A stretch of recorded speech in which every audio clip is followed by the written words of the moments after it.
सुना था सो अंजोर कली ले बताना जी काए। और ते काबर मुला छोड़ा था भाई? नहीं छोड़ो रे भाई। और नहीं छोड़स? नहीं छोड़ो। अब पड़ोसी मन तो कहे हो। अरे नहीं छोड़ो ना। कैसे?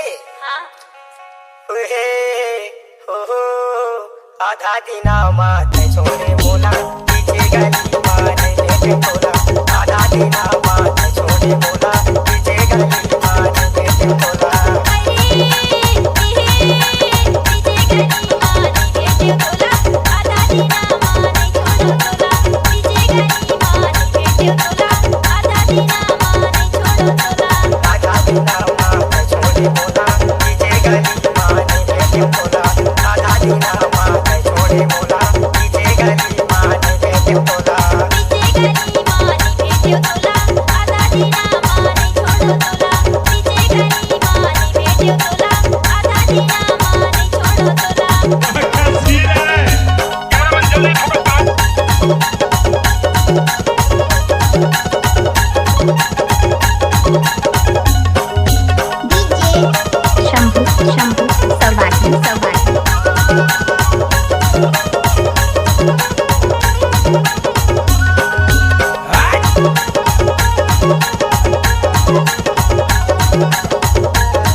कलम में लिखे ना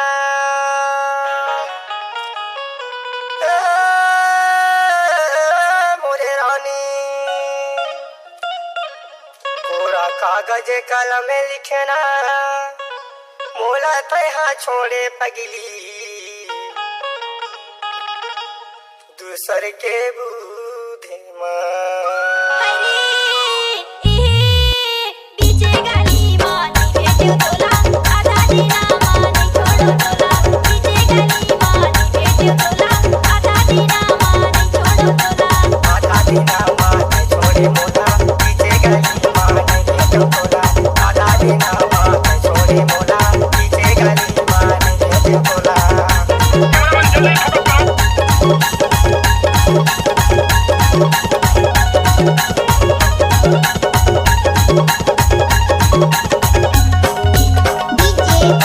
शंभू